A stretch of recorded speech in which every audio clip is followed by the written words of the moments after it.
Hey everybody, and welcome to the show. I'm your host, Rob Wu, and sitting alongside me is our expert analyst. He's our fight insider, Josh the Babyface Assassin Barnett.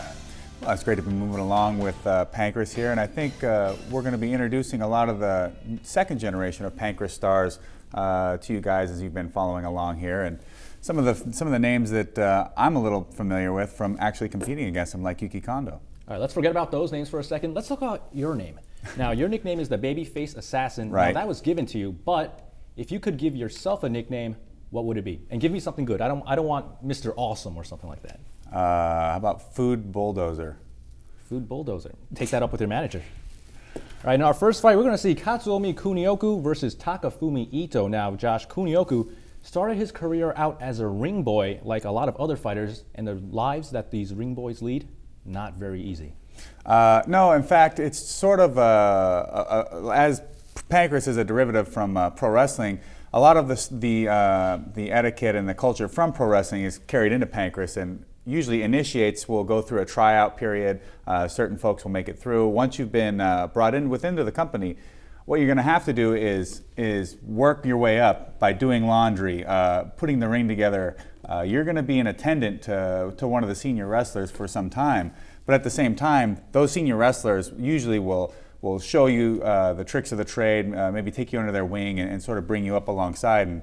And that's no stranger for Kunioku or any of the other guys that we'll be seeing some later on in Pancrase. And now it's Kunioku's time to shine. He has yet to win a fight, and he's going to take on Takafumi Ito. Takafumi Ito versus Kyuma Kunioku.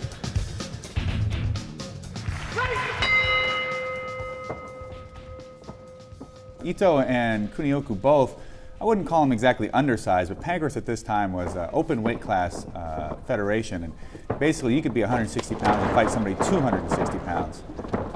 So these guys are more similar in size, height, weight, so that's going to play a factor, I believe, in this fight. But Kunioku had a very brilliant run not too long ago, maybe about 2 to 3 years back, and he held 2 titles in 2 different weight classes for Pancrase. All right, the fighters exchanging some kicks early on. Ito is in the yellow, neon yellow, it looks like, and Kunioku wearing the pink color. A little bit of a feeling out process between the two of them. Ito looking for his entry. And right there, it looks like Kunioku, a nice right leg takes down Ito. Now, I know Kunioku's into hip-hop. I don't know if you've heard the song Pop, Lock, and Drop It, but that's exactly what he did to Ito. He just got entirely devastated by that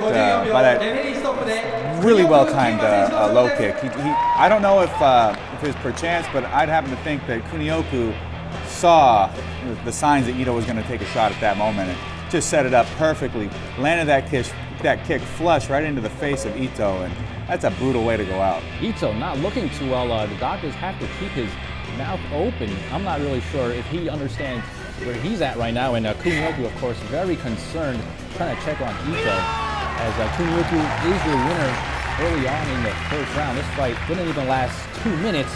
Kunioku picks up his first career victory, but as we see, very concerned with the health of Ito. As we take a look at the replay, it looks like Ito lowered his head and almost ran into that leg of Kunioku.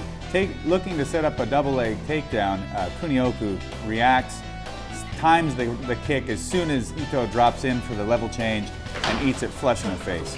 And now we see Ito on the stretcher, and there is Kunioku trying to make sure that he's okay, and Ito seems to be responsive. Very good sign, Josh. Well, one thing to keep in mind about Pancrase is that these guys are not from all different separate gyms at this time. They're not coming from, even though they may be coming from different countries, the majority of all the Japanese fighters actually all train together, live together, similar to the pro wrestling system. They all have a singular dojo, and all these guys, and that may seem kind of odd to a lot of people, but culturally, it was really no big deal for, like, Kunioku and Ito could possibly be roommates at the dojo, and yet they're going to go out there in the ring and fight. So obviously Kunioku very close to Ito outside of the ring. Yes.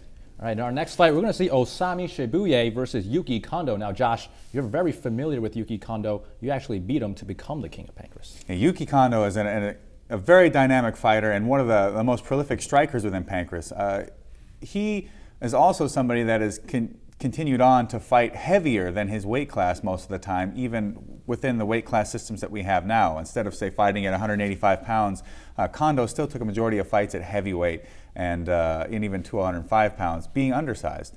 So that spirit of Pancrase and fighting all comers and all sizes is still within the heart of Yuki Kondo. And you can definitely argue that Yuki Kondo has fought a greater diversity of fighters than anyone else in the sport. Yeah, that you could certainly argue that point. Yuki Kondo has gone against a who's who of great fighters in the sport, and more often than not, beaten them. And Yuki Kondo, not yet a superstar. This is just his third fight. Let's see how he does. Yuki Kondo versus Osami Shibuya.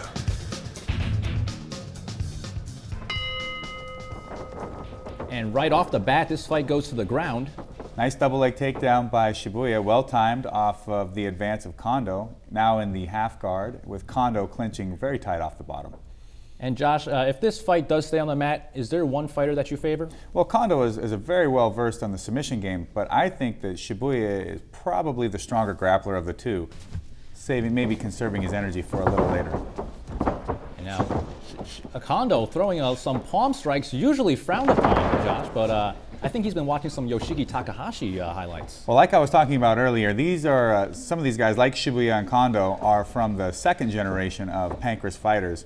And as you'll see, there's a little bit of a evolution, or just maybe even a style difference in the fact that they were more apt to striking on the ground, or even developing more striking techniques standing as well. And Kondo, just his third fight, but so far looking very comfortable as you see the ref break the fighters. That will sometimes happen if there's not enough action or if the fighter nears the ropes. Back on the feet, Kondo and Shibuya. Exchanging strikes, and as you said, Josh, Kondo should have the advantage on the feet, but it looks like Shibuya is holding his own out there. Yeah, Shibuya really bringing it to Kondo right now. Getting the single leg, but Shibuya trying to stop that at all costs with a nice takedown into side control on Kondo and sort of reestablish control of this match. Kondo is near the ropes, so Shibuya should at some point attempt to move him to the center of the ring. If not, the referee, as we see right there, breaks the fighters up once again.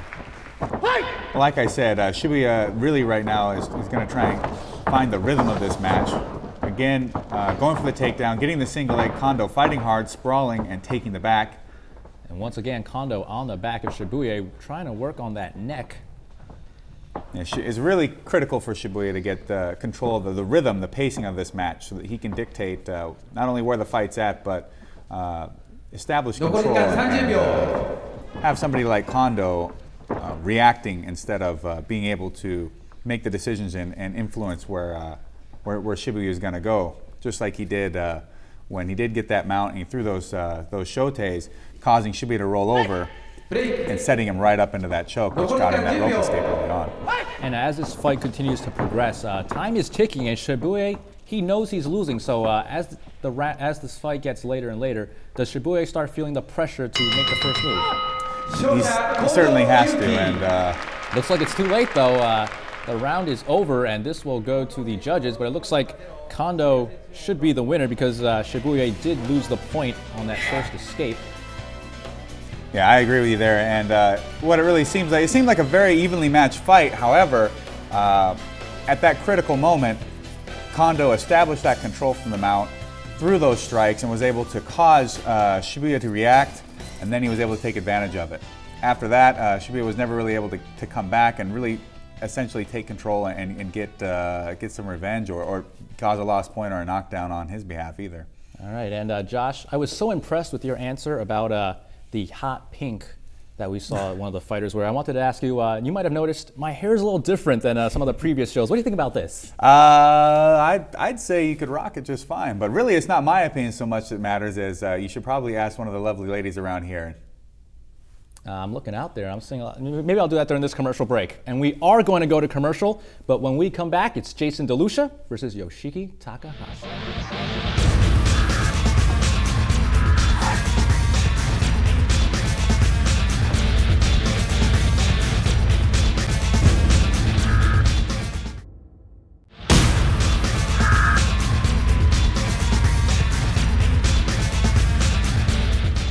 Welcome back to Pancrase, Legends of Mixed Martial Arts, and we're about to watch Jason DeLucia take on Yoshiki Takahashi. Now, Josh, Jason DeLucia, one of the more unique fighters in MMA, to say the least.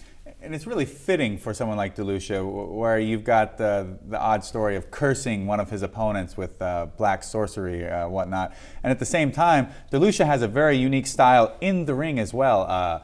Coming from that Kung Fu background, dabbling in Brazilian Jiu-Jitsu, now training in Pancrase and with the Lion's Den. It's really come with a very unusual amalgamation, but it's very successful for Jason. And let's see if, I don't know if he did curse Yoshiki Takahashi, but let's see how he does against him. Jason DeLucia versus Yoshiki Takahashi. How is Takahashi going to deal with the unique strikes coming from DeLucia? That's going to be very telling. And both are southpaws, which one aspect you might think would be beneficial for southpaws, but it's unusual that they ever get a chance to fight each other. And Jason DeLucia, we just saw a nice high leg kick followed by some palm strikes. DeLucia showing very good flexibility. And DeLucia really staying on the attack with those palm strikes.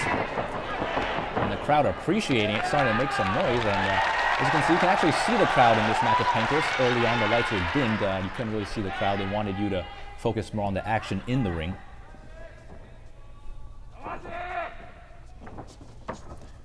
DeLucia looking to land the kick. Nice side kick by DeLucia. Takahashi trying to figure out DeLucia's style here and look for his opening. Eating a palm strike on the way in off of a reconsider to throw that low kick. DeLucia lunging palm strike. Inside low kick, countered by another shote and followed by a high kick on DeLucia's part and catching that front headlock. A very nice transition from a punch to a kick to a guillotine on Takahashi. Right. And now he has Takahashi in the headlock in them. Takahashi, right. Takahashi wisely staying near the rope, so just in case that choke gets a little too tight for comfort, able to get the escape if need be. And if DeLucia or Takahashi do not mount up enough offense, the ref will break both of them up. And you just heard the ref say fight, so of course he's encouraging the action, letting the fighters know if they don't do anything.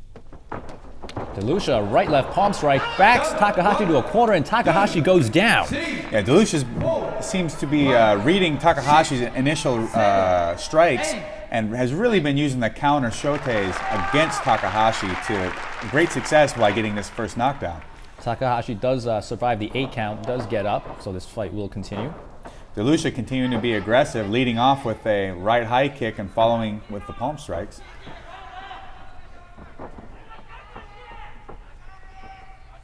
DeLucia has studied 5 animal kung fu, as you can see in his stance.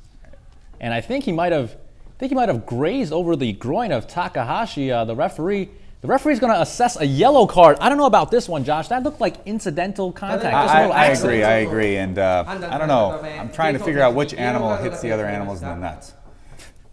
But the ref will assess a yellow card. So, Josh, he loses a point, and if this fight doesn't end in a KO, that point could become costly. I agree. And nice lead high kick by DeLucia. DeLucia knows he's got to pick it up. But, takedown by Takahashi. And Takahashi perhaps feeling better about himself after that knockdown. It looks like he's got a little pep in his step now. Yeah, and it seemingly he gets that control by getting the takedown, and yet brings it back to the feet, met with a few shotes from DeLucia. And it doesn't look like DeLucia is letting that yellow card get to his head, still staying very aggressive. Yeah, and let me remark on this, and that is not the head referee from Pancrase that we're used to seeing, Hiroto. This is a different referee. Wow, as DeLucia scores again with the palm strikes and the high kick, knocking down Takahashi. And it looks like Takahashi might have hurt his right leg. Looks like that loss point doesn't matter, Josh. Jason DeLucia takes care of this fight in the first round, 3:37 into it, knocking down Takahashi, who cannot get up. It seems like he is grabbing his arm. Oh, leg, yeah, maybe he pulled his hamstring. And Jason DeLucia not leaving this one up to the judges as you see Takahashi walking off. Are you a bit surprised at how this fight turned out? It looked like it was a seesaw battle. Well, you know, the thing about DeLucia is that he has such a unique style, and it's unorthodox. It can throw fighters off, and it can cause a lot of problems. And when you cannot find the rhythm of your opponent when you're having such difficulty adjusting to their techniques, and it can really it can cause a fighter to just almost seem clueless out there. It's not as if that they're not skilled, it's just that they can't figure out the puzzle that is their opponent's style. And the next fight we're going to see is Masakatsu Funaki versus Katsumi Inagaki. And Josh, there's no way you can talk about mixed martial arts without talking about Funaki. Yeah, Funaki's a legend in his own right, and now coming back to fight within the MMA scene in Japan. At age 39, no less. At age 39. He's an incredible at 39, and if I hope that I can be in as great a shape as Funaki when I'm 39 years old. But on paper, certainly you look at Funaki and you think, Funaki and Inagaki, it's really not a very even match, but don't count Inagaki out. He's a very tough, wily veteran, and he's not in Pancrase for nothing. And let's see if Inagaki can pull off the upset. Katsumi Inagaki versus Masakatsu Funaki.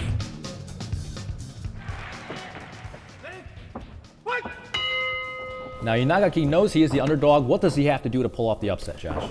The biggest thing Inagaki's going to have to do is he's going to have to find that weakness in Funaki and hopefully try to force him to make a mistake, maybe by baiting him into one of Funaki's more successful techniques, and by baiting him into it, seeing it coming, and thus being able to counter.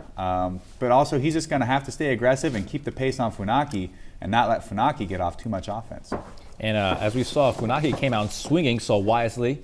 Inagaki takes this fight to the ground. Working within Funaki's guard, Inagaki needs to watch out for the triangle, which Funaki has been very successful with in the past. Now, as we're watching, it doesn't look like Funaki's in too great a position, but this might be exactly where he wants to fight. Well, Funaki is a master grappler on the ground, and on his back or on top, as he reverses Inagaki to the mount position, he's dangerous everywhere.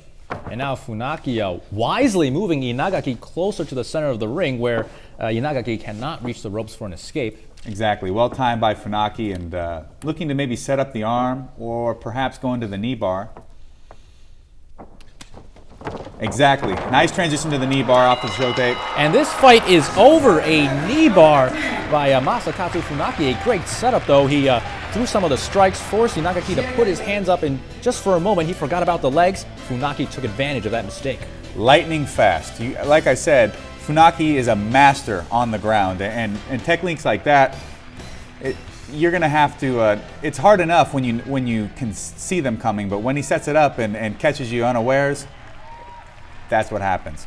And Masakatsu Funaki wins his 21st fight and incredible record thus far, 21-5, while Katsumi Inagaki drops to 8-14. And a very nice somersault by Funaki. I don't know if he's trying out for the Japanese Olympic gymnastics team, but he's looking pretty good there. As we take a look at the replay, there it is, Josh, the lightning quick submission move you were talking about. All right, now Katsumi Inagaki, a tough loss. Now, I know he can try to improve as a fighter, but can he improve to the extent where he can take on the big guys like Funaki, or is Funaki just too good for him no matter what he does? Funaki is one of the elite of MMA and of Pancrase especially at this time. But I don't think, like I said earlier, that Inagaki is in Pancrase for just no reason at all. He's proven his ability. He's shown everybody within Pancrase, guys like Funaki and Suzuki, that he's got what it takes to fight within the league. And tonight, really, there was a real difference between the two of them. But maybe on another night, it's not so. All right, and after the break, the other co-founder, Minoru Suzuki, fights in action.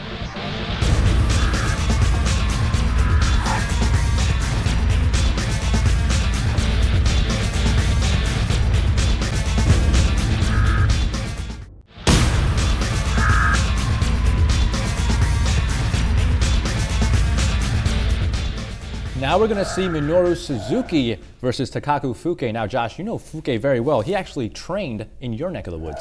Yeah, he did. He came over for some length of time and trained with Harushi Manishi and Matt Hume, Todd Bjornathan. And this was in Washington. Yeah, in Kirkland, Washington at AMC. This was a little later on in his career, but even still, Fuke, the grizzled veteran from the UWF era of professional wrestling, meeting his other fellow UWF wrestler, Suzuki, in basically a not legend, I wouldn't say, but sort of a veteran versus veteran match with Pancrase. And he has his hands full with Suzuki. Let's see how he does. Takako Fuke versus Minoru Suzuki. Suzuki comes out. We talked about his hair before, Josh. Do you think all that weighs him down at all, slows him down in the ring? You know how I see it is it's probably the glare off of it, or maybe just the fact that it never seems to move is sort of mesmerizing to his opponents. I mean, my goodness, I feel like I could polish my shoe on that thing. As he takes a stare at his opponent. He's looking at Fuke as if he's done something to him in the past. Well, I don't even think it would matter if they were brothers from another mother or however it's going to work out. In Suzuki's mind, everybody is an enemy and he's going to take them out. One of the meanest guys within Pancrase. Now, I wonder, maybe Fuke doesn't have the same type road, but I guess Minoru Suzuki, as the co-founder of Pancrase, you're going to get some special treatment. As he is introduced, and these fighters have fought before. Suzuki actually lost that last meeting, so Fuke probably going into this fight with a little bit of confidence. And perhaps this is another reason why Suzuki looks so determined. Suzuki, definitely one of the greatest competitors in Pancrase, does not like to lose. As this fight starts off, a little feeling out process by both fighters. Suzuki perhaps looking to come in, but now he backs off a little bit. Fuke, I think, looking to set up one big strike.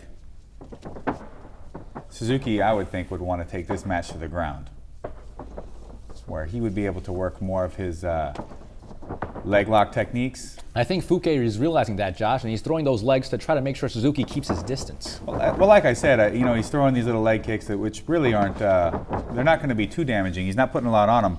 But I think what he's looking for is he's looking to set up one big strike, maybe a spinning back fist or a big high kick. Well, and Suzuki not allowing that, perhaps going in for the takedown, and he probably will do that at some point in the fight.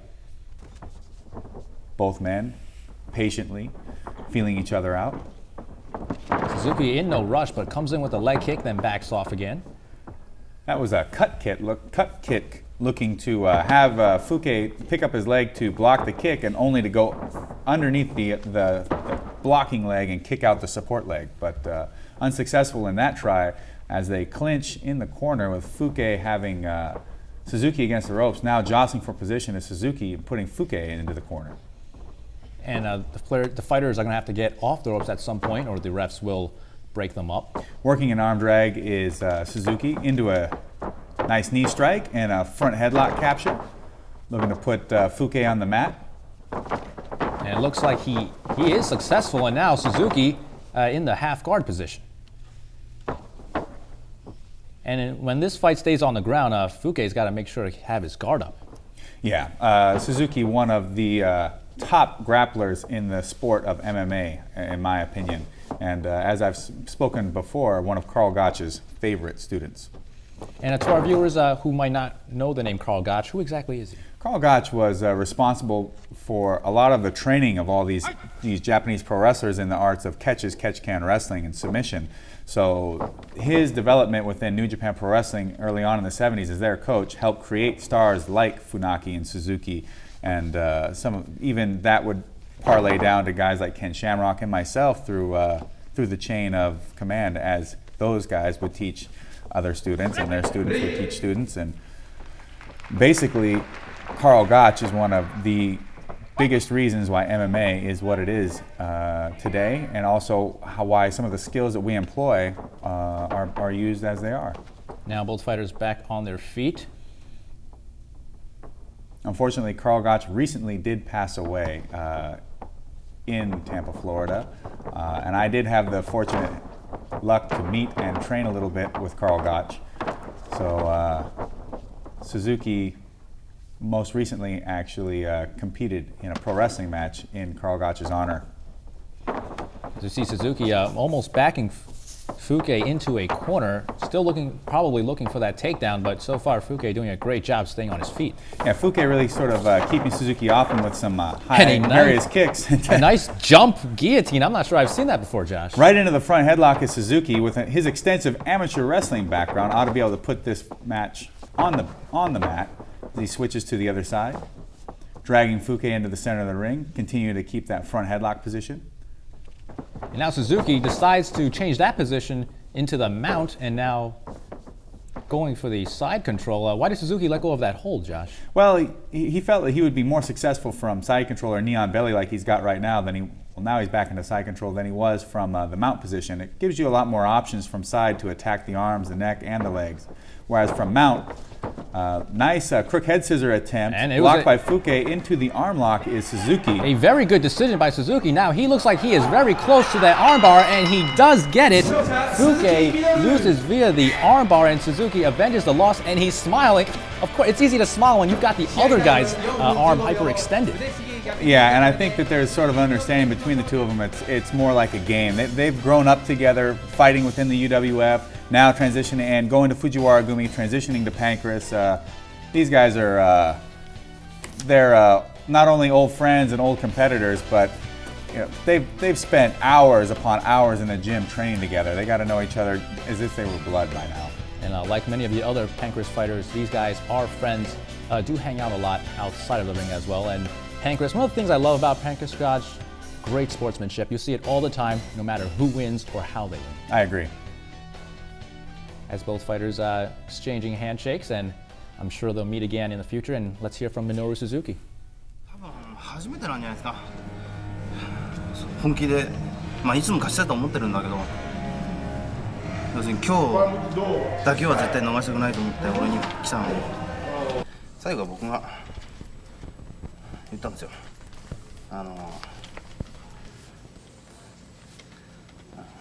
あいつ先返すんじゃなくて、ねえ、二人で一緒に手を挙げようよって。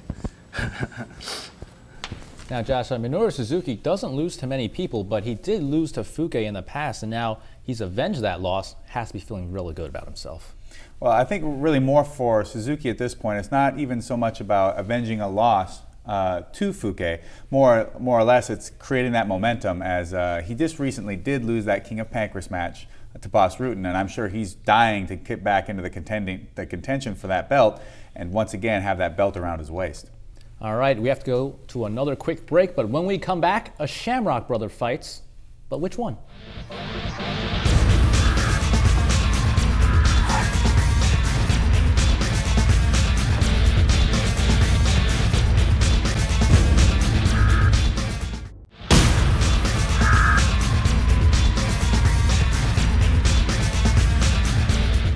Hey everybody, welcome back to the show, and now we're going to see Frank Shamrock in action. Josh, Frank Shamrock has had an interesting career. A lot of fighters, they want to keep fighting, as we see Funaki making the comeback, but Frank Shamrock retired as the UFC middleweight champion.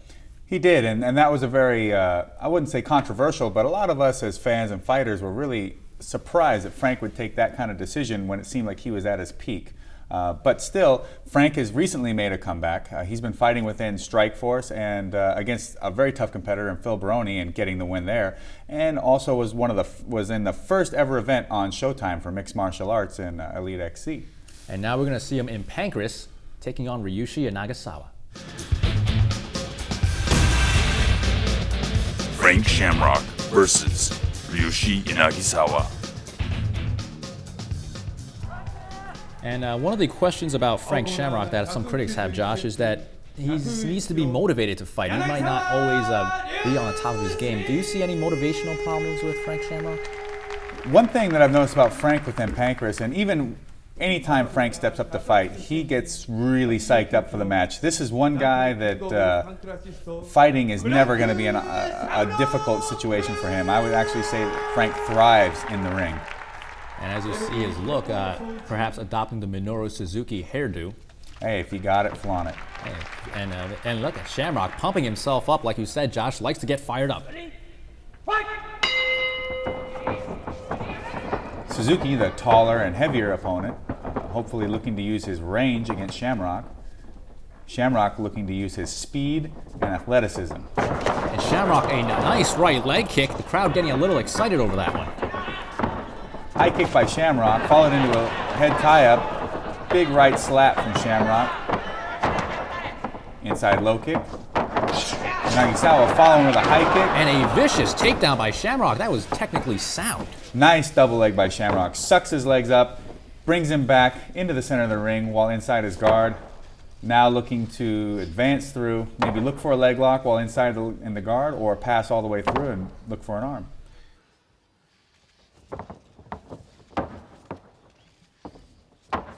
Move along in the fight. Frank Shamrock still on top right now with the side control. Using that forearm to grind across Yanagisawa's face, getting him to move. Giving up the back is Yanagisawa as Frank puts in the double grapevine, looking to sprawl him out, and catch the neck just like that. And I think he's got the rear naked choke on Yanagisawa. Might have to consider going for the ropes, and he does. He puts his foot over the rope. And you can't do that, like Josh. You don't have to grab the ropes with your hands. You can use your foot, you can use your head, anything. As long as you're initiating grabbing the rope and of some sort, they'll recognize it as a rope escape. Wisely used by Yanagisawa there, as that choke was on tight. I guess if you have to put your head over the ropes, you're in some real trouble. That's a pretty bad situation, but if someone's going to break your ankle off, it's better that than go home with one foot. As Yanagisawa working a front headlock there.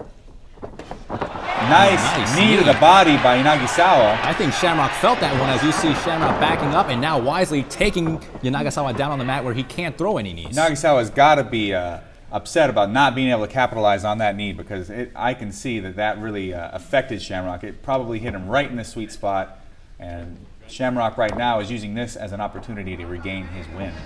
And both fighters were on the ground, and we move along in the fight, and now both fighters on their feet, exchanging leg kicks, and Shamrock tried to go for a takedown, not really successful, and now Yanagisawa has him mounted.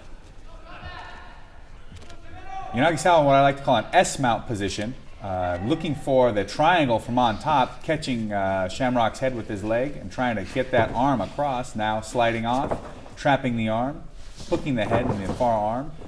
And as this match carries on, Josh, does stamina come into play?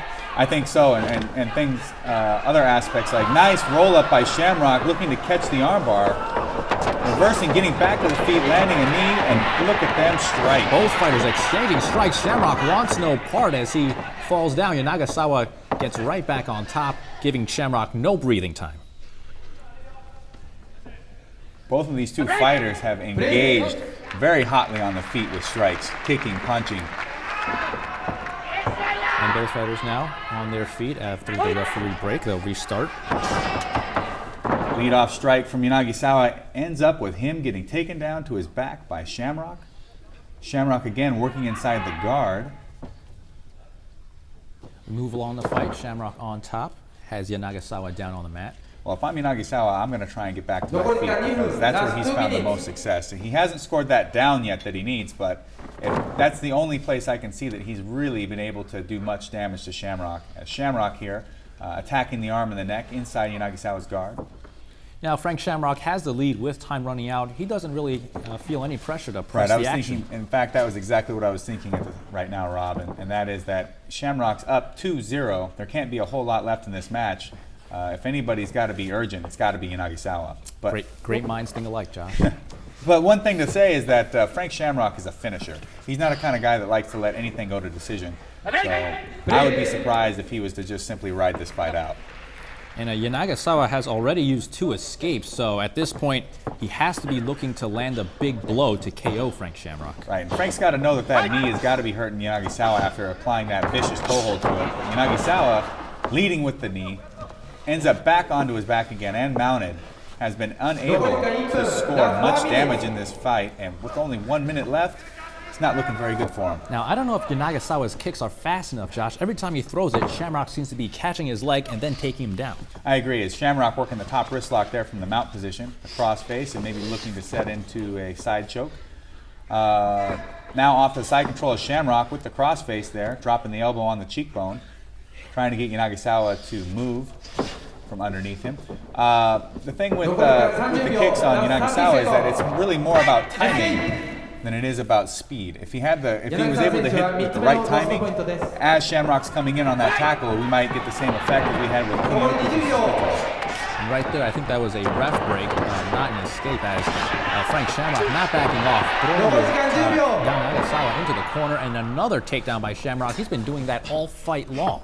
Yanagisawa in the half guard, looking to attack that double wrist lock, but Shamrock well wise to that, trapping the arm on the inside and securing the victory. So Yanagisawa looking for the KO, unable to get it. Ken Shamrock is your winner. His record improves to 9-3-1. He has a 5-match win streak, and he has to be feeling great, Josh. He's just beating Yanagisawa, and before this, he has wins over Suzuki and Funaki. Yeah, great job by Shamrock. A very evenly contested fight in many aspects. A difficult match, but really Frank was able to execute on another level for this fight, and that's going to take him above and beyond at this point. And Yanagisawa's slump continued. This is 6 consecutive losses for him now. His record 6-8-1 as we come back to the studios. Something I want to ask you, Josh, when you're a fighter, how much of it is hard work and how much of it is God-given talent?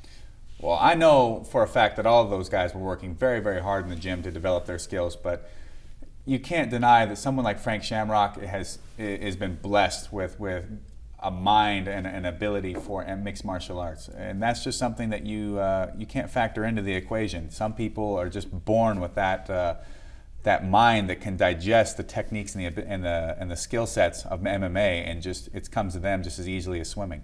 And in your case, how much of what you have is hard work? I'm sure you work hard, Josh, but how much of what you have is hard work, and how much of it do you think is in your DNA? Well, I don't think I'm really the best person to ask that sort of question, but maybe if you could speak with someone like Matt Hume or Eric Paulson or Bill Robinson, they would be better apt to give you that kind of an answer. But I'll tell you one thing, I trained very, very hard to achieve the success that I've had at this point.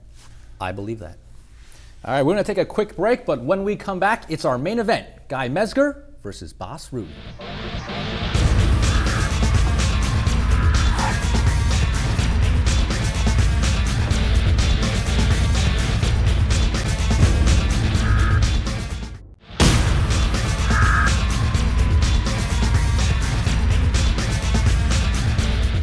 Welcome back to the show. It's time for our main event, Bas Rutten versus Guy Mezger. Now, Josh, Guy Mezger, his record's 4-2-1, but his losses are against Suzuki and Funaki. Mm-hmm. And how prepared do you think he is for another huge guy in the sport, Bas Rutten?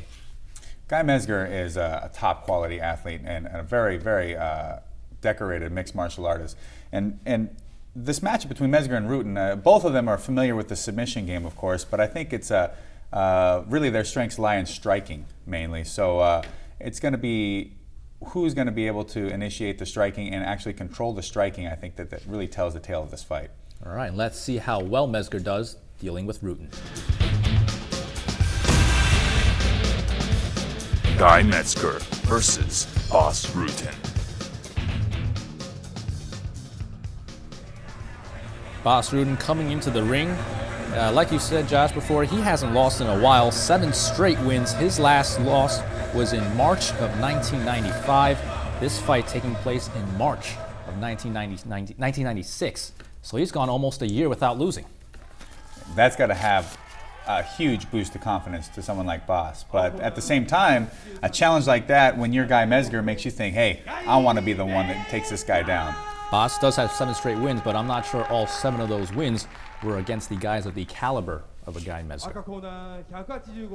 Now, Bas Rutten, also an ex-bouncer. You might remember him from the UFC, which he joined in order to try to gain notoriety to become an actor in Hollywood.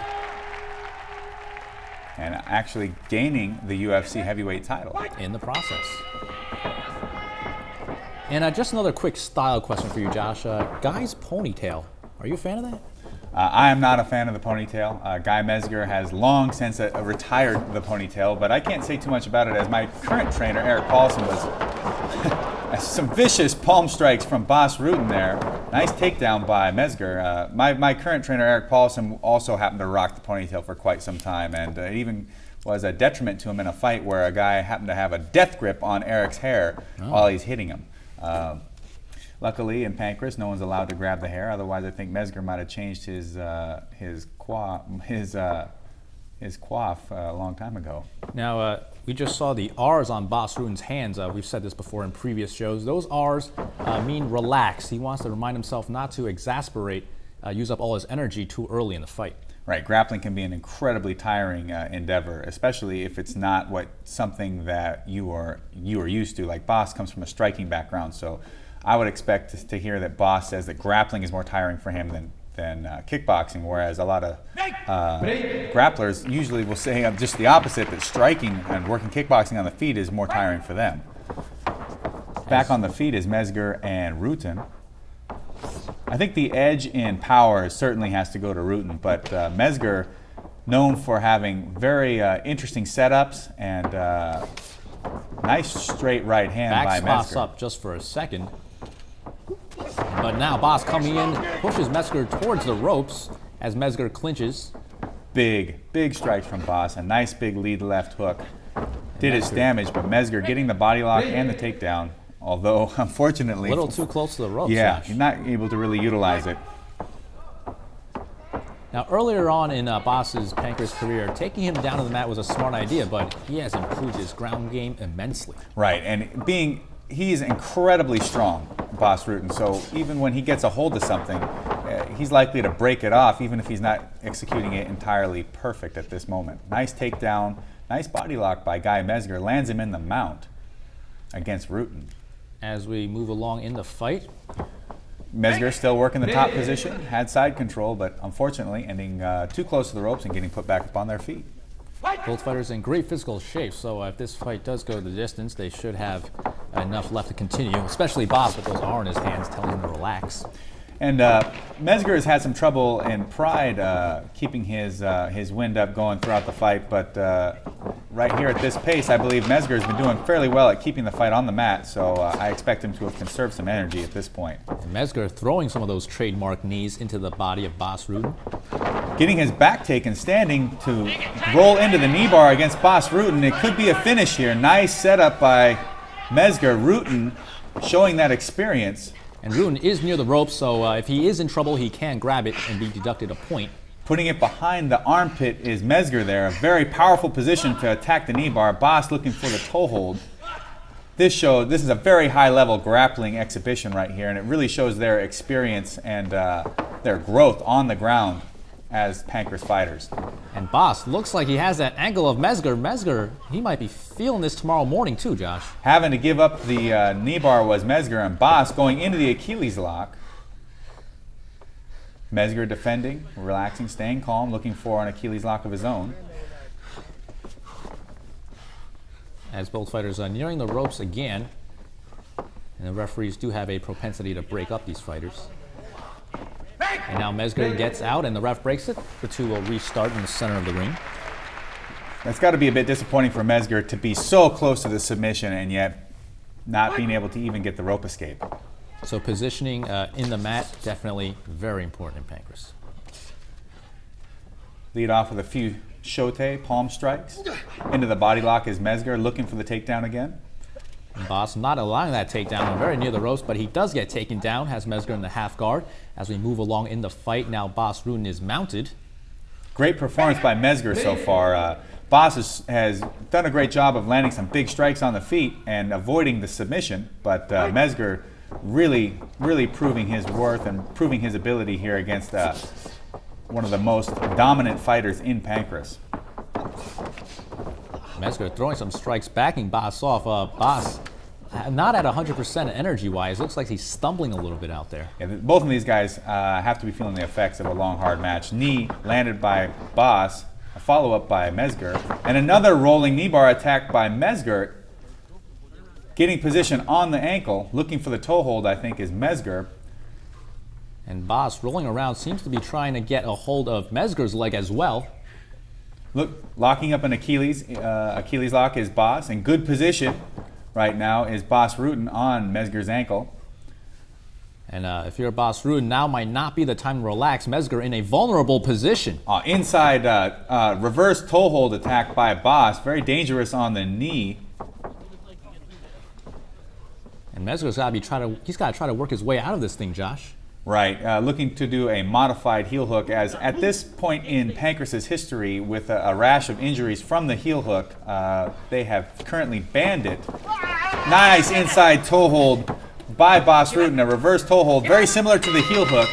And Mezger, he seems like he tapped out even after Rutten let go of him, perhaps in too much pain to continue. And Bas Rutten, Just a very brutal move. A great victory by Bas Rutten, as we see the Rutten jump, which he does after every fight that he wins. He does it to all four corners, and he's been doing a lot of that lately, Josh. Yeah, I agree, and I think Mezger, through fatigue and also through just probably feeling very strong about his performance in the fight, just tried to hold on and didn't really react to that reverse toe hold as soon as possible, that steering wheel, as I like to call it, and paying the price and probably incurring some damage to his knee from such a vicious leg lock on behalf of Bas Rutten. So Bas Rutten keeps his win streak alive. He's at 8 straight wins, Josh. Now, in a press conference with some reporters, Bas said he wouldn't lose again for an entire year, and so far, Bostradamus, his prediction, playing true. Can you do that one more time? All right, those are all the fights we have for today, but before we go, let's check out our event highlight. And our highlight comes from the Masakatsu Funaki match. What a beautiful setup into the knee bar. It just doesn't get any more picture perfect than that. In fact, as far as I'm concerned, this could be cut up, edited, and put on a technique video on a how-to. If it's not there, I'm sure it's on YouTube. But before we go, Josh, if you do want that ponytail, I'm sure our makeup artist can do a little something for you. Yeah, get a little extension on it and get it weaved in. All right, you'll have to tune in next week to see if Josh Barnett decides to go for the ponytail. I'm your host, Rob Wood.